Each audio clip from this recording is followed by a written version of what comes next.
پر روزوں کا اچھی طریقے سے اہتمام کریں اور خود کے افطار کے بارے میں سوچیے ہی مت، پلان ہی مت کریے، سوچیے ہی مت کہ مجھے افطار کرنا ہے۔ بس ہمیشہ ذہن میں یہ رہے کہ آج میں کس کو افطار کرا سکتا ہوں، آج میں کس کو افطار کرا سکتا ہوں، یہ ذہن میں رکھو۔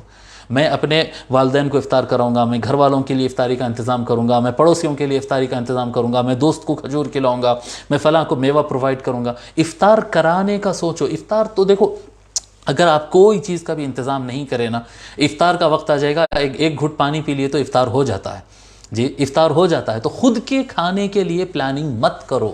میں یہ نوجوانوں کو نصیحت ہے کہ خود کے کھانے کے لیے پلاننگ مت کرو، اس کا حساب دینا پڑتا ہے۔ جو خود کی پلاننگ کرتے ہیں نا، یہ کھانا ہے وہ کھانا ہے، اس کے بعد جا کر کھاتے ہیں، اس کا حساب دینا پڑتا ہے۔ اس کے برخلاف آپ دوسروں کو افطار کرانے کا سوچو کہ میں آج افطار کس کو کراؤں گا، کیا کھلاؤں گا، تو یہ جتنا سوچیں گے اتنا ثواب ہے جی، اور جتنا کھلائیں گے اتنا ثواب ہے، اور جب آپ کسی کو کھلائیں گے تو ساتھ میں آپ کا کھانا بھی ہو جاتا ہے۔ تو افطار کرانا ثواب ہے، اور افطار کر کے جو کھاتے ہیں وہ حساب ہے۔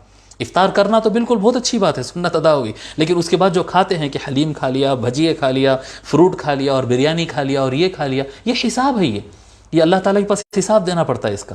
تو خود کے افطار کا سوچنا یہ حساب کی طرف لے جاتا ہے، اور دوسروں کی افطار کرانے کی بات جو ہے یہ ثواب کی طرف لے جاتی ہے۔ تو دوسروں کو افطار کرانے کے بارے میں سوچو۔